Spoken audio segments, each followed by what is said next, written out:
Hello hi नमस्ते स्वागत छ तपाईलाई टेक्निकल भोइस च्यानलमा। आज पनि हामी एकदमै ट्रेन्डमा रहेको भिडियो लिएर आएका छौं। तपाईले प्रिभ्यू भिडियो हेरिसक्नु भएको छ। यस्तो खाले भिडियो बनाउनको लागि तपाईले सर्वप्रथम CapCut एप्लिकेसनलाई ओपन गर्नुपर्ने हुनेछ। तपाईको मोबाइलमा यदि CapCut एप्लिकेसन छैन भने डाउनलोड गर्नु होला, प्ले स्टोरमा सजिलैसँग मिल्नेछ। र हाम्रो यस च्यानललाई अझसम्म सब्स्क्राइब गर्नुभएको छैन भने सर्वप्रथम हाम्रो यस च्यानललाई सब्स्क्राइब गरिदिनु होला। र अब हामी भिडियोतर्फ लागौं र CapCut एप्लिकेसनलाई ओपन गर्नु होला। CapCut एप्लिकेसनलाई ओपन गरिसकेपछि न्यू प्रोजेक्टमा जानु होला। न्यू प्रोजेक्टमा गइसकेपछि माथिपट्टि देख्न सक्नुहुन्छ फोटो भनेर लागेको छ, फोटोमा जानु होला। र तपाईले टोटल 5 वटा फोटो युज गर्नुपर्ने हुन्छ। जस्तो कि म तपाईलाई 5 वटा फोटो युज गरेर देखाइदिने छु। तपाईले 5 वटा फोटो युज गर्नु होला। 5 वटा फोटो एड गरिसकेपछि तपाईले एड बटनमा टच गर्नु होला।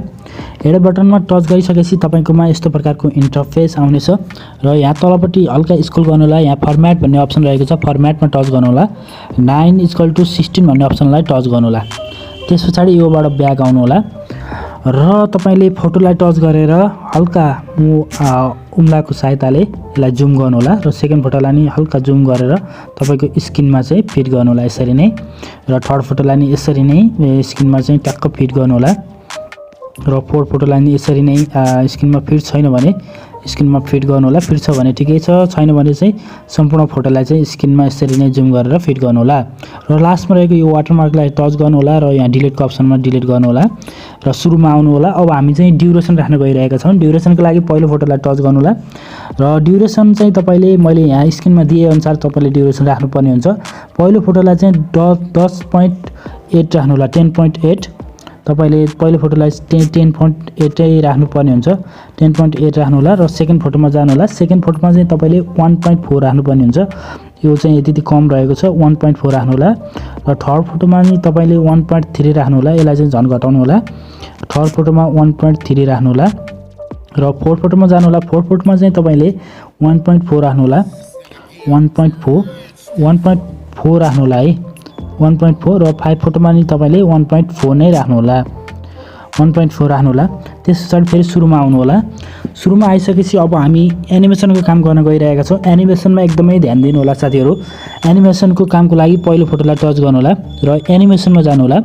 एनिमेसनमा गइसकेपछि कम्बोमा जानु होला। कम्बोमा गइसकेपछि यसलाई हल्का स्क्रल गर्नु होला।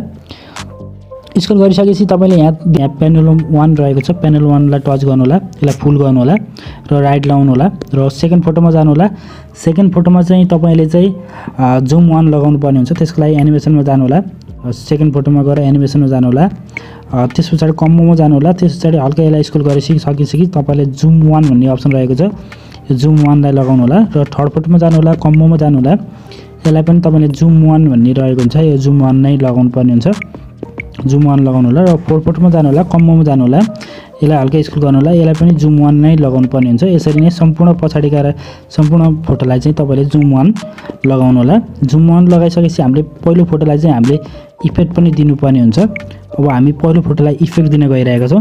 पहिलो फोटोको यो हाफ साइडमा आएपछि तपाईले हाफमा आएपछि आधामा आएपछि पहिलो फोटोको यो आधा साइजमा आएपछि तपाई आधामा आइसकेपछि तपाईले चाहिँ इफेक्टमा जानु होला।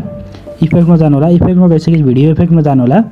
भिडियो इफेक्टमा गइसकेपछि तपाईको यस्तो प्रकारको इन्टरफेस खुल्नेछ र तपाईले चाहिँ यहाँ हल्का स्क्रल गर्नु होला। त्यसपछि तपाई पार्टीमा जानु होला। पार्टीमा गइसकेपछि हल्का स्क्रल गर्नु होला। यहाँ तलपट्टि स्क्रल गर्दै जानु होला। यहाँ चाहिँ तपाईले सेक 2 भन्ने अप्सन पाउनुहुन्छ। यो सेक 2 लाई चाहिँ टच गर्नु होला।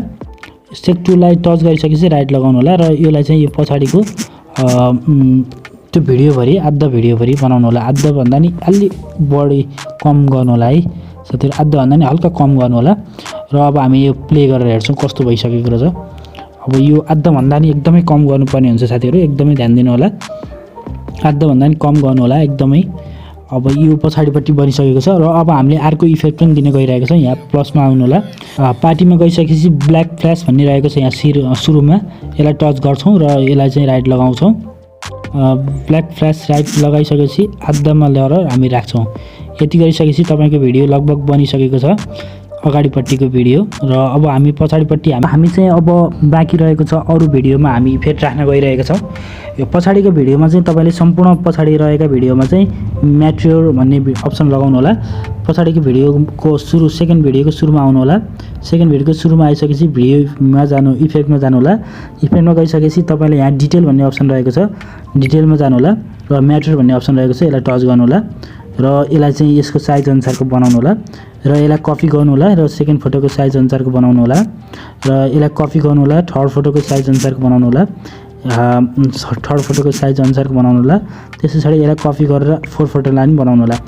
अब त्यस पछाडि अब हाम्रो काम भनेको म्युजिकको काम मात्र बाँकी रह्यो। त्यस पछाडि अब हामी चाहिँ यो अप्सनमा टच गर्नेछौँ, यो बिचको अप्सनमा, सेतो अप्सनमा। त्यस पछाडि चाहिँ तपाईँ क्यामेरामा जानु होला र पहिलो फोटोलाई चाहिँ पुल इन लगाउनु होला र सेकेन्ड फोटोलाई चाहिँ तपाईँले थर्ड फोटोको अगाडिको यो सेतो भागमा चाहिँ पुल आउट लगाउनु होला। यहाँ पुल आउट रहेको छ, क्यामेरामा गएर पुल आउट लगाउनु होला र थर्डकोमा चाहिँ फेरि पुल इन लगाउनु होला।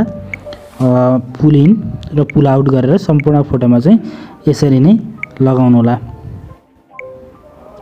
यसरी लगाउनु होला। अब हामी चाहिँ म्युजिकको अप्सन अब हामी अडियो राख्न गइरहेका छौँ। अडियोको लागि चाहिँ अडियोमा जानु होला, साउन्डमा जानु होला र मैले डिस्क्रिप्सन बक्समा एउटा भिडियोको लिङ्क दिनेछु, त्यसलाई चाहिँ डाउनलोड गर्नु होला। त्यो डाउनलोड गरिसकेपछि यो फोल्डरमा जानु होला र स्टार साउन्ड फर भिडियोमा जानु होला र जुन भिडियो मैले दिएको छु त्यो भिडियोलाई डाउनलोड गरिसक्नु होला र त्यसलाई चाहिँ यहाँ सिलेक्ट गर्नु होला र इम्पोर्ट गर्नु होला। इम्पोर्ट गरिसकेपछि तपाईँले यो सुरुको प्लसको चिन्हमा टच गर्नु होला। त्यस पछाडि तपाईँको यो आइसकेको छ र मैले यो यो साउन्डको भोल्युम बढाउन गइरहेको छु। अब हामी चाहिँ प्ले गरेर हेर्नेछौँ।